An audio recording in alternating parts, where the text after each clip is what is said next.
You are listening to the sounds of the Right On Network.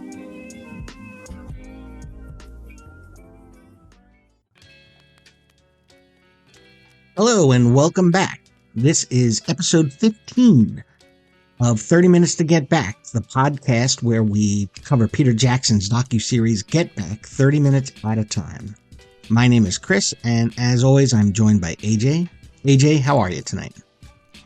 I'm doing quite well, Chris. I'm ready to talk about some Beatles Get Back. Let's do it. All right. Last episode, I think we left off. We were sort of thinking that they were circling the end, right? They were getting a few songs down. I think the last thing we talked about was that they recorded a version of Don't Let Me Down that became the B-side of Get Back. I believe it was the B-side for Get Back. I could be wrong about that. When we pick up here, you can kind of tell that the finish line is in sight. They are still recording some stuff. They're still playing in the recording studio. I think they do I Want You, a little bit of I Want You. And everything's getting interesting because we got a lot of good vibes on Apple. But I feel like in this half hour that we watched, the pressure is starting to creep back in because they have a few songs. They're planning to do the rooftop concert, and they don't seem to have kind of a unified idea of what they want the finish of the project to be. And I wonder if you felt that tension coming back in this episode. Oh, I felt the tension, and I have to keep reminding myself that they have not been recording for 3 months. This is all within that month of January. And they gave themselves this deadline, and it just seems like so arbitrary, but I understand like pressure can create diamonds.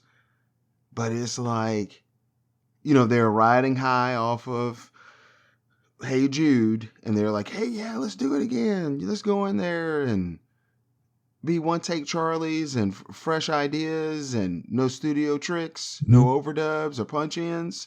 Let's go for it. And it's like, wow, man, on that alternative earth, if they didn't do that, where would we be right now? Right. Yeah. And, it's interesting because we keep seeing the calendar on screen and they have, rooftop concert circled. And I feel like watching it, you feel a little bit of pressure for them. But I almost feel like in the studio, at least on this day where they were recording some songs, they didn't feel it. And I feel like the day before, so the following day from, I guess, the 29th of January is when they actually start to show sort of their stress level on where they're at and what the plan is. Because when this day ends, Beatles are going to go meet Alan Klein for the first time, which we've talked about Alan Klein before. I don't think we have to go over everything. He was the Rolling Stones manager, and he wants to manage the Beatles, and John likes him, and he met with him already. And I don't know if you noticed it, but I don't know if it's what Peter Jackson chose to do, but Paul did not look too thrilled. And we know the story behind that, so maybe I'm reading into it too much, but I was wondering if you felt like almost like that's the beginning of when this kind of tension starts, is this meeting with Alan Klein. I didn't catch it when I was watching it. I just felt the tension with Paul McCartney because I feel like he's thinking that the guys, not that they're not taking this seriously, but I guess he thinks they're thinking small and he wants to go big. Mm-hmm. So I felt like the frustration was with that. But, like you're saying, like, we know the outcome of this, so we can't help but project, what they're doing and especially what Peter Jackson is doing with the narrative. And I feel like you're right about that because when we get into day 20, which is January 29th, I feel like the first half of it is John and Paul trying to figure out exactly what the ending of this project is going to be. And Paul isn't too thrilled, I think, with it just being a documentary about making an album. And then they go their separate ways. until they make another album. I think he even says something like, it's a film about the last album, which I thought was kind of interesting because I hadn't heard Paul talk in those kind of terms before. And again, I couldn't help but think of it like, is he saying the last album now or our last album? Yeah, it's like one of those situations where you're like, I think I'm going to cut my beard. So even if you cut it 3 months after that, whenever that thought shows up, you're doing it. Yeah. So Paul McCartney, he's already, like you were saying that he was doing things like he knew he was on camera and he was performing songs when he was just doodling around, whereas it was Paul centric. Like, hey, these are numbers I can do.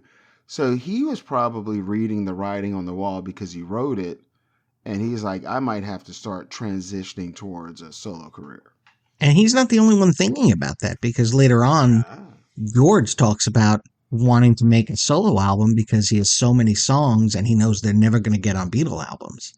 He doesn't even sound like he's talking about breaking up. He's just talking about, I think I should be allowed to go my own way and make an album and then come back. Yes, it's interesting because there are so many acts at this time from 1959 to 1980 where they're going to be releasing an album a year virtually. And the Beatles went away from that, but it's like they could have easily done that with George is saying, I have so many in the chamber. If you feel dried up, John, if you do 3 and Paul, you do 3, I can definitely give you 4. But yeah, George Harrison saying like, hey, I have to do everything that I can just to get one song on. I don't know how on Revolver he was able to get 3 songs on there, but he did on a probably 12 song LP, maybe it was 14 songs. So, and then the White Album, where it's a double album, I think he really still only got 4. It only makes sense that, and too bad they couldn't do like a Wu-Tang Clan thing where it's we do our solo work on different labels, but then we come back on Loud Records and we do our group project and then we go off and do solo stuff and then come back. It's a shame that the Beatles couldn't pull that off, but we know later that George Harrison releases, I don't know if it's considered a double album or a triple album as far as an LP vinyl release, but I know on CD it's a double CD. He definitely needed to go his own way. And then he talked about, I could just give the songs away and have someone else perform them. Because you got to find out, he's not just doodling around. He has like an album plus worth of stuff. And it still blows my mind that All Things Must Pass could have ended up on this Let It Be or Abbey Road. Right, yeah. And it is wild to think because, I never really thought about George Harrison as someone who writes songs for other people. But as you dig into it, you kind of do see that he has songs that he's given away or he's tried to give to other people to perform and record. So it is interesting that at this moment he's thinking, I don't want to do that. These are my songs and I have an idea of how I want to put them down. And I thought the same thing that you did. I was like, man, wouldn't it have been interesting if they had all decided, look, we're all going to release a solo album in like between 70 and 72, and then we'll try to get back together and make an album together and then go our separate ways, like you said. And I was thinking about that myself. I was like, man, wouldn't that have been interesting? Or if they put out like, a 4 album, which would have been interesting too, if they put out an album that had, each one of them got their own album in it. But obviously there were other things going on besides just their creative, differences, I guess, that led to them splitting up. He even mentioned that as far as like we should do solo albums just to get it out and then we can come back recharged and renewed. And then on top of this, and it's funny watching it because I felt like both Paul and George were talking to John. And my own interpretation of it was just watching John have to take it from both sides of 2 guys who seem to be talking about leaving, or this is the last album, or I want to make a solo record.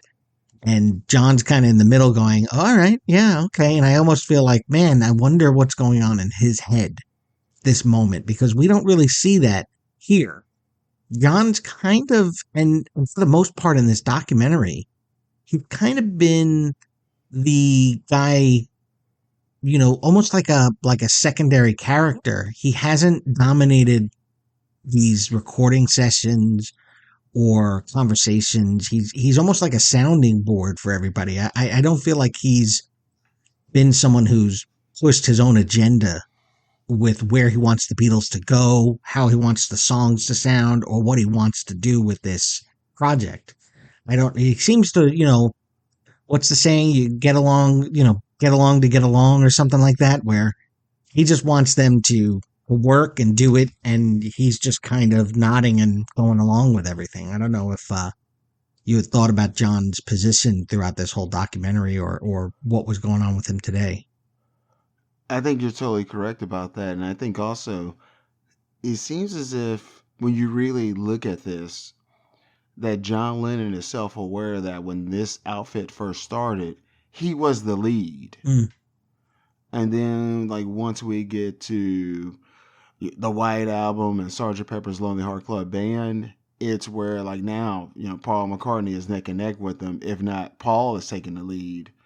And so it's like he's seeing that. It's like, all right, I'm not like, I can't just say we're doing this and it's going to happen. And I'm looking at George Harrison because he seems very empathetic with George Harrison's plight throughout this whole thing. He's always saying like, hey, let's hear George's one. And like when George is presenting something, like he's really entertaining it. And like he was one of the people to go, hey, he should have the A-side with the something song. So, and then, later they do the, How Do You Sleep at Night? And it's the two of them working on the studio. But yeah, I think that's what it is. I think he's on some other stuff. Like you mentioned the whole thing too, where, hey, I'm dating a woman and she's going through like some legal issues as far as a divorce. And if that's weighing heavy on her, that's weighing heavy on me. Plus I'm going to go to a studio and they're going to record what we're doing the whole time. So like I'm messing with that. I'm messing with like, hey, I'm doing some solo work stuff and I did the circus thing. And I'm just kind of seeing, yeah, I'm in a true democracy. If not, I'm the minority party in this because it's not like the old days where, because he's still in the middle. When we see them perform, he will be in the middle, but he is not the de facto alpha but it is like, even, you know what though? It's not that he's passive because it is like Paul McCartney's like, if I have an idea, I have to go to John because it would look good if John went, yeah, that's cool. Yeah. Instead of me just trying to force my ideas on everyone.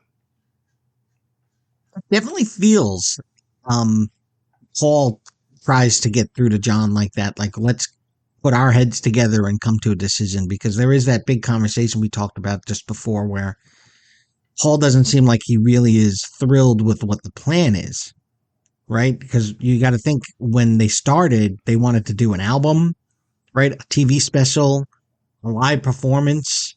And I think he might have been itching to do a few live shows. I think he wanted to get back out there. And now it's just making a documentary and it's the album, and they don't have a full album's worth of songs, it sounds like, in his opinion.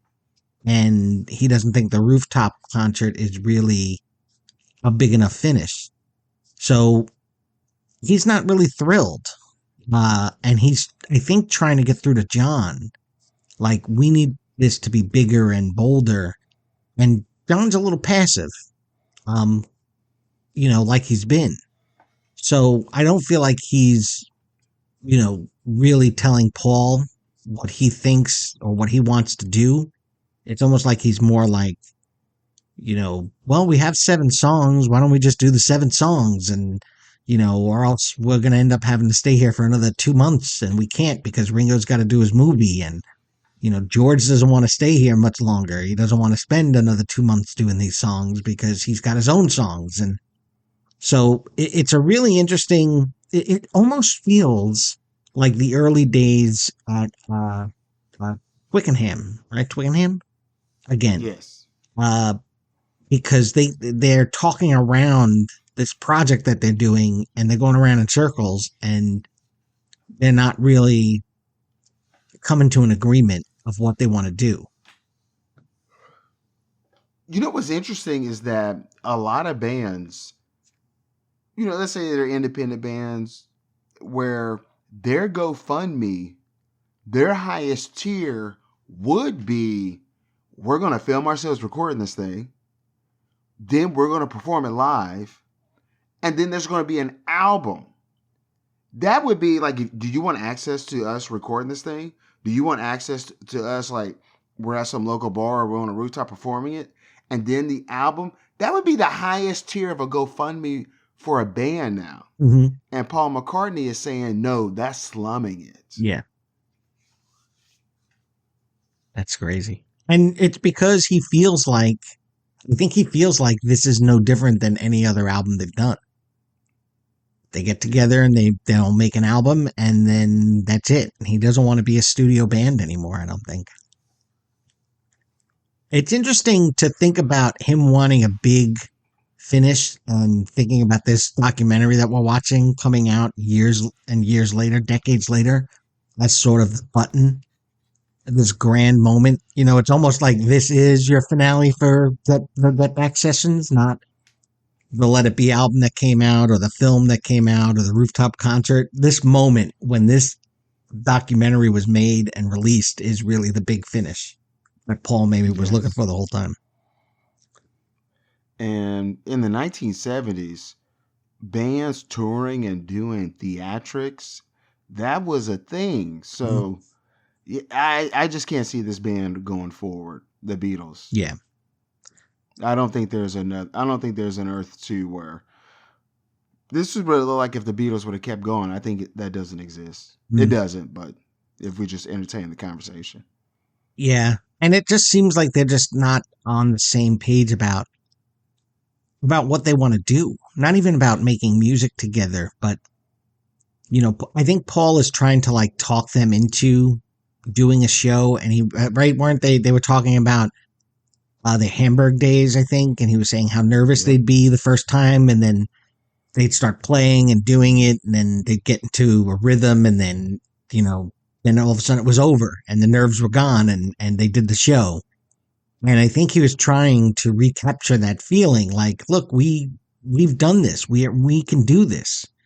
We can get 10, 14 songs down and do a show and not suck and not embarrass ourselves. And I don't know if everybody believed him, or if everybody wanted to do it, or if they were nervous to perform live after not performing live for a few years. And even then, their old shows, they always said that they couldn't even tell if they were playing the same song sometimes. So it's probably been a long time since they played a live show together where they felt like they were in sync and doing a good job. So, it was interesting to see Paul take that pact with them about, let's recapture our how we felt when we first got together, which is never a good sign, I guess, for a band or for a relationship when you're trying to go back to square one. Yeah.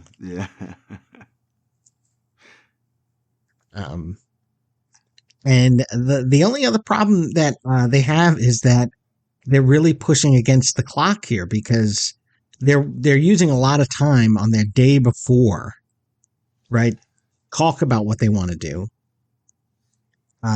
George Martin and Glyn Johns kind of bring up the fact that they've been wanting them to try and just do 3 songs in a row, but they keep working on the same songs over and over again. And they felt like, you guys aren't even pairing to play a show, because you aren't just running through your songs. You're not just, here's the 10 songs that we want to do, and let's just do it and rehearse it. And that seems to become part of the conversation, because they're hammering away at the same handful of songs, and nobody's actually sat down and agreed on, what's going to happen when the clock, reaches zero and they got to get on that roof. And what songs they're actually going to do. They even have that list, right, where they're singing that version of Dig It, and John's going through the set list of what songs they're going to do. And even then, it doesn't sound like, they've played all those songs where they're going to have them down.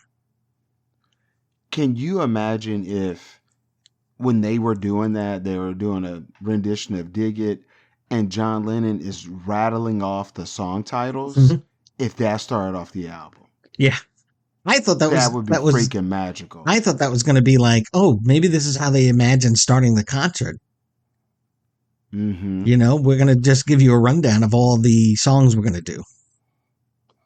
That would have been wonderful if that started off the album and somehow Let It Be Abbey Road was like this type of double album, and he's just like, hey, welcome to the show. This is what you're going to hear. Oh my gosh. Yeah, but I'm very confused. I think in the end, it was about they're going to break up, and there's no consensus because I never understood everyone's positions. I don't want to go on the roof. I want to release an album. I want to tour. I don't want to tour. Like I still don't understand what the push pull was. I just think that it's just they're not on the same page, which was obvious. But it's like. Yeah, like we saw them perform "Let It Be" and "I Got a Feeling" so many times, and like we never really saw them perform. I mean, they were performing other songs, but yeah, we saw them perform. I think not "I Got a Feeling," but "Get Back" like 35 times, and we know that they're condensing the days. And there was we're seeing them perform this one song just so many times. And then the argument that in this one, Peter Jackson might be like, I want to feel 9 hours. But we saw Paul and John kind of going back and forth. I kind of don't know what they were arguing about, but I was like, wait a minute, I think we saw this before. So why did this make it? But I think it was just about, hey, just showing them. I don't know. It was, because I'm saying, because really they were supposed to perform this 2 days prior, but there was inclement weather. So it's kind of like the whole Bill and Ted thing at the end of Bill and Ted's Excellent Adventure, where they're performing poorly in the garage, and George Carlin is like, "Oh, they do get it together at some point." You're like, "Are they?" Yeah. And it's like, "Are you guys going to get this together?" Yeah, it's an interesting point, like you said, because we've heard them do, like you said, Two of Us a couple of times. We've heard them do Don't Let Me Down, but we haven't heard them do like 10 songs to the point where we feel like they have all 10 down. And, I think that's part of Paul's maybe trepidation about it, because he doesn't want to go up and just do 6 songs or 7 songs. And there's an interesting moment when they're all 4 Beatles are now talking, and Ringo comes out and says, I want to go on the roof. And I found that very funny, because Ringo's another one that I felt never really pushed any kind of opinion. I mean, seriously, I don't know how much he's even said in this series. And the fact that he was like, they're having this argument and he's kind of like, I want to go up there. I want to do it. Let's do it. It was funny to me. And John seemed to agree, and George didn't look too thrilled. I think he even said, I don't want to go on the roof. And Paul just doesn't think they're ready, or it's a big enough finish. So, I don't know. I don't know if you picked up on that too with Ringo. I just thought that was a very funny moment. I love the idea that he liked that. And we're talking about end of the month of January in England. In England. So it's going to be miserable. I would have rather, like, can we go, like they were saying, like, we can go to a bar, or we can go to like this extravagant location. But I would be like, man, I don't want to go on the roof in January. But it ended up being iconic. And it's interesting though that we've been building up. It started, I know I've said this already, but it started so poorly in Twickenham, and George quits the band, and then they go to Apple and everything's working out well. And even John says, well, this is like, recording at home. And everywhere we're kind of getting swept up in the songs and the music and the work they're doing, and Billy Preston's there and everybody's having fun, and then we get to this moment and it just really feels like everything that all the progress is just kind of halting and they're stuck in the mud again. Um, and they end the day, I think, doing kind of like a little jam session, right? We talked about them doing that Dig It version. And sometimes I feel like that's their way to release pressure, right? It's like, all right, let's just get on our instruments and just bang away. And I mean, Paul and George are singing without moving their lips, like they're just goofing off. And I felt like that was kind of like how they just blew off steam, right? Billy Preston singing, they're making up songs, and that's how the day ends for day 20. And we don't even know if they're definitely doing this show. I mean, we know, but as far as the documentary is concerned, at this moment in time, they don't know if they're really going to do this rooftop concert, and it's the next day. When we are looking at Michael Lindsay Hogg, he's the director, and every so often he's coming to them and he's going like, okay, now for real, what are you guys going to do? How are we going to do this TV show? And I think if you're just watching this from a perspective of, hey, I want to see the Beatles do Beatles stuff, he might come off as kind of annoying or maybe even this antagonist. But I feel his plight. It's like, no, I'm the director and I have to answer to people, what are you guys going to do? Like, they're asking me this and I'm trying to ask you this. So like Lindsay Michael Hogg, I respect his plight because we got to get this done. Mm-hmm. Like, there's some people going to watch this in the future. What are you guys going to do? And you see the part where Paul goes like, hey, we're the talent. Let us just kind of tug over here and work this out. And Paul McCartney, he was right about that as well. But it's like, okay, we have a deadline. Ringo is going to shoot off. He's going to leave and do the Magic Christian. What are we doing? Because I got to prepare for this. Like, there's tech people here. Because if we go on the roof, they can't pull Ringo's drums the second before that. We have to do all this, like, prepare beforehand. You have to tell me what you guys are going to do. And it's funny because I was going to ask you, because when we get to the beginning of the next day, you see that they have a setup, right? They have a camera set up. That's really interesting. They have one like across the street. They have a couple on the street level. They have some on the roof, and they have the instruments out. And I was going to say to you, do you think that they just decided to set up and hope for the best? Or do you think, because I don't remember them saying, yeah, let's do it. Even when we end this part of the documentary, well, the thing on the screen, the text on the screen tells us that 4 Beatles are having a meeting to decide if they're going to do the concert or not. So do you think that they set all of this up just hoping that it's going to happen? And did they do it in the morning? Did they do it the night before? Do you think they got the okay to do it? That's a good point. I think the first time I watched this, or just thinking about this in general, I think I just assumed that they were going to do it. But now that you talk about it, maybe it was a risk that they did that whole setup. Something else, too, that I never really thought about, even though it's obvious. This is a film budget. Like, they're not slumming this. This is not public access. They're not just throwing this together. This is just straight up like, hey, if they made a film where it was scripted, we need this amount of money.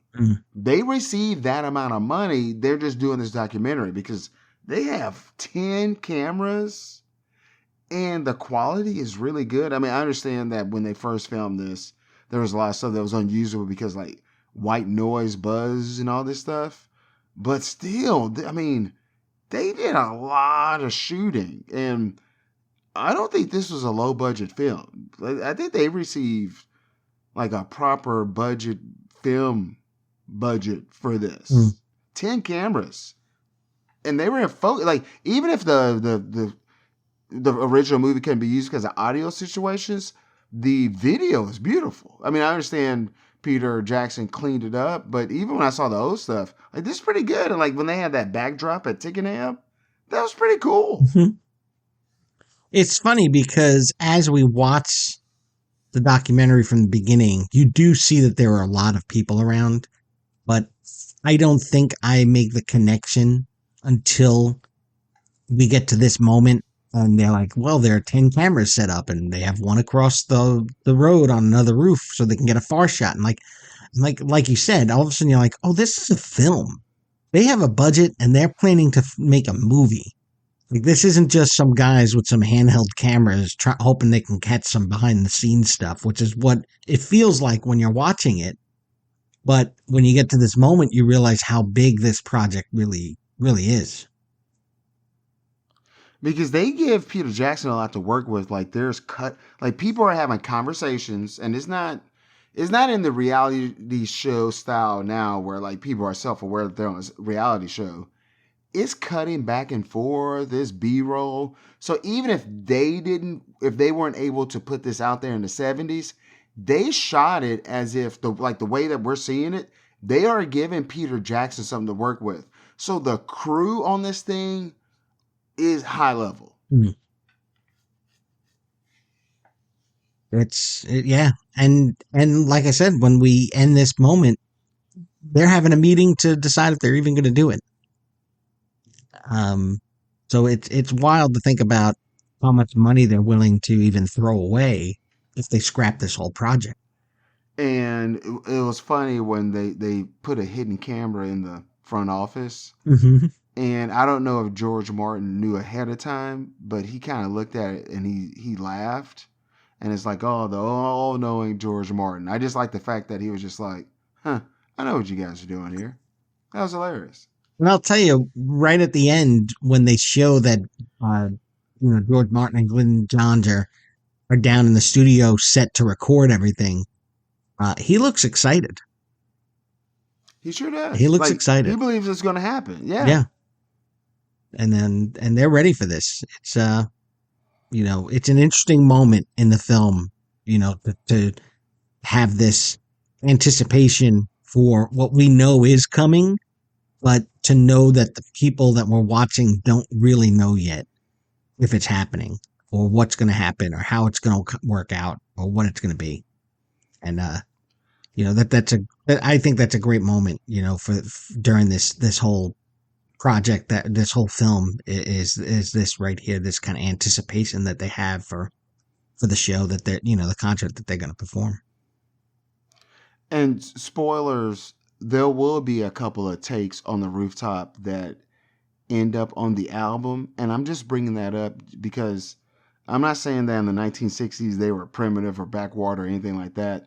But let's just respect the fact that they were able, as a crew and tech people, set up the parameters of some people filming something outside on a rooftop, and they were able to make that album quality. Like, you see George Martin and it was Jeff Lyons. I'm sorry, but the engineer, they're inside recording what's going on outside. So I just want the tech crew, the producers, the engineers on this, top notch. Yeah.